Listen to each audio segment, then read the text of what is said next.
Hello friends, मैं हूं राघवेंद्र यादव और हम आज बात करेंगे पीएसयू बैंक्स के बारे में। जैसा कि आप सभी लोग जानते हैं कि बैंक निफ्टी और सभी बैंकिंग सेक्टर बहुत ही डाउन है और कई सारे बैंक्स जो हैं 52 वीक लो के पास आसपास ट्रेड कर रहे हैं। जिसमें से अगर हम पीएसयू सेक्टर इंडेक्स के बारे में बात करें दोस्तों, तो वो 52 वीक लो के बिल्कुल करीब है। उसने 52 वीक लो लगाया है 1203 रुपये 45 पैसे। और आज जो 5 मई को जो उसका क्लोजिंग प्राइस है वो 1205 रुपये 35 पैसे के आसपास है। तो आप देखोगे दोस्तों कि SBI state bank of India ने आज ही अपना 52 वीक लो लगाया है 168.80 का, और वो जो बंद हुआ है 171.40 का 40 पे। ये PSU सेक्टर का सबसे लार्जेस्ट बैंक है और 52 वीक लो पे है। इसके बाद हम सेकंड लार्जेस्ट जो बैंक है वो PNB है। PNB ने अपना जो 52 वीक लो लगाया है वो 28 रुपये 5 पैसे पे है और अभी जो 29 रुपये 20 पैसे पे ट्रेड कर रहा है। थर्ड लार्जेस्ट बैंक ग्रुप जो हमारा है बैंक ऑफ बड़ौदा, जो कि 44 रुपये पे ट्रेड कर रहा है और इसका जो 52 वीक लो है वो 43 रुपये 80 पैसे है। और हम यूनियन बैंक के बारे में बात करेंगे।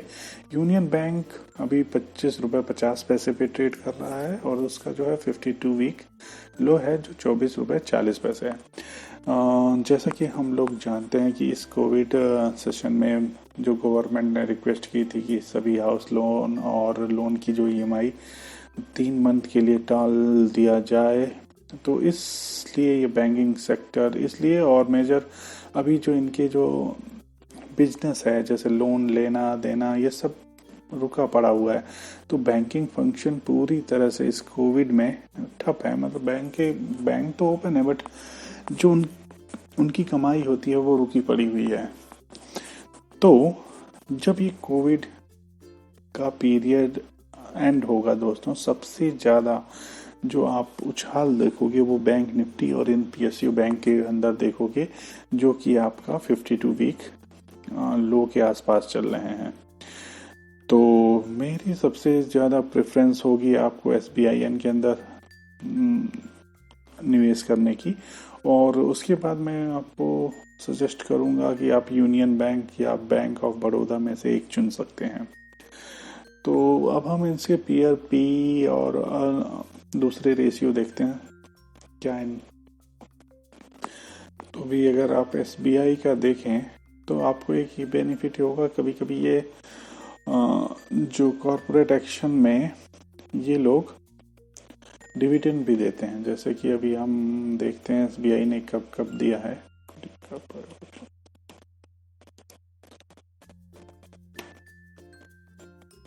तो आप देखोगे दोस्तों इन्होंने 2010-11 में इन्होंने 2 बार दिया है और 12, 13, 14 में 2 बार डिविडेंड दिया गया है।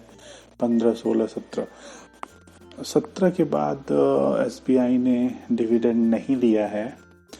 जैसा कि हम जानते हैं कि अभी 18 और 19 बैंकिंग मार्केट के लिए बहुत बुरा सीजन गया और इसलिए इन्होंने डिविडेंड नहीं दिया है।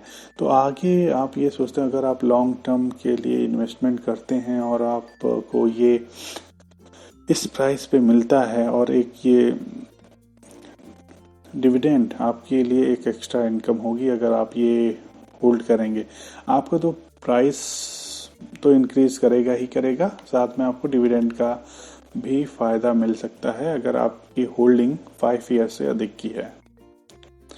मीन्स जनरली 5 ईयर्स में आपको 1-2 बार मिल जाएगा। और जो अगर आप देखोगे कोई भी इक्विवेलेंट, जैसे आपके पास 100 शेयर हैं तो आपको 260 रुपये मिलेगा और करंट मार्केट प्राइस के हिसाब से वो 1, 2 या 3% के हिसाब से रिटर्न होगा, जो कि ठीक ही है।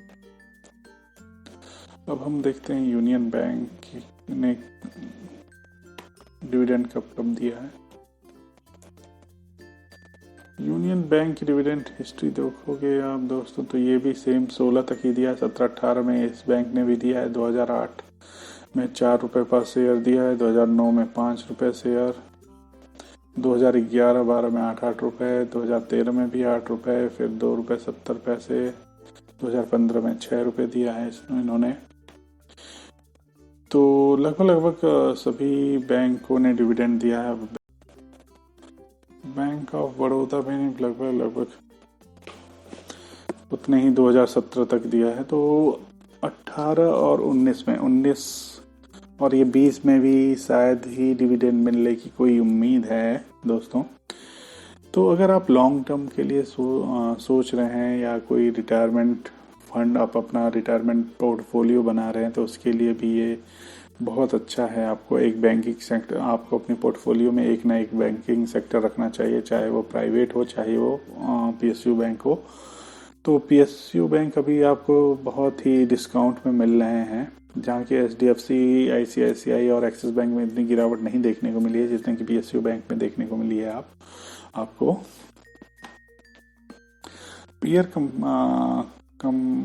पीयर से कंपैरिजन करें तो देखते हैं हम अभी एसबीआईएन का जो पी है वो 1296 है, एचडीएफसी का 19 रुपये है।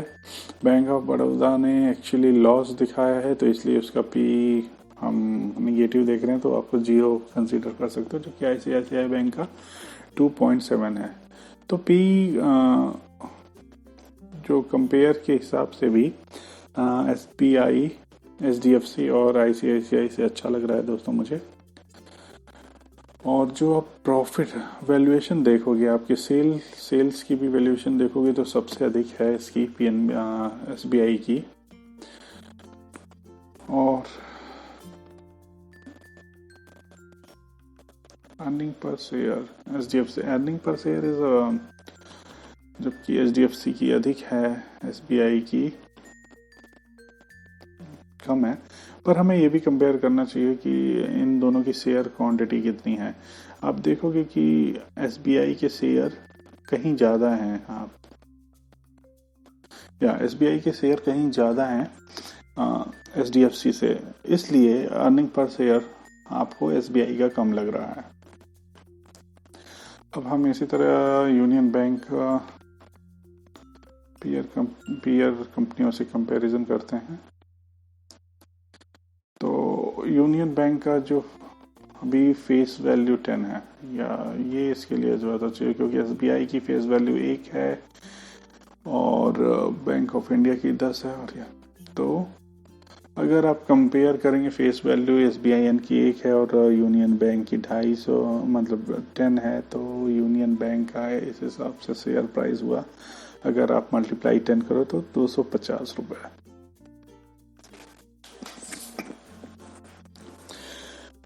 तो पी इसका भी निगेटिव है, सेम बैंक ऑफ बड़ौदा की तरह, क्योंकि इसने जो रिटर्न दिया होगा क्वार्टर में दिसंबर 19 में, वो लॉस दिखाया होगा इसने। यहाँ पे दोस्तों इसके पी में मुझे कुछ गड़बड़ लग रहा है, क्योंकि पैट सेस इसने एनुअल ट्रेंड्स में देखते हैं, क्वार्टरली ट्रेंड्स इसमें, या इसने प्रॉफिट आफ्टर टैक्स को इन्होंने लॉस दिखाया है, इसलिए ये पी आपका निगेटिव में आ रहा है। गुड। इसी तरह बैंक ऑफ बड़ौदा का आप देखेंगे दोस्तों, तो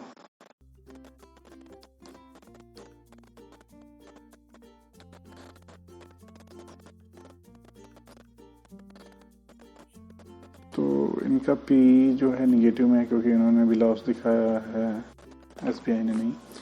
तो जहाँ तक आपको अब बैंकों के मर्जर के बाद इनकी परफॉर्मेंस सुधरेगी, ये देखने की बात है। तो अभी आप देख सकते हैं कि जो 52 वीक लो के आसपास है, एसबीआईएन मुझे सबसे अच्छा लगता है state bank of India PSU में आपको लेने के लिए। दूसरे नंबर पे मैं चुनूंगा बैंक ऑफ बड़ौदा को और फिर यूनियन बैंक ऑफ इंडिया। इनमें से आप किसी को भी चुन सकते हैं, पर मैं जहां तक कहूँगा आप अपने पोर्टफोलियो में एसबीआई ऐड करिए। दोस्तों ये रही हमारे पीएसयू बैंक को लेके एनालिसिस। आपको ये वीडियो कैसा लगा कमेंट करें, और अगर आपने सब्सक्राइब नहीं किया है अभी तक हमारा चैनल तो सब्सक्राइब करिए। धन्यवाद। Thank you.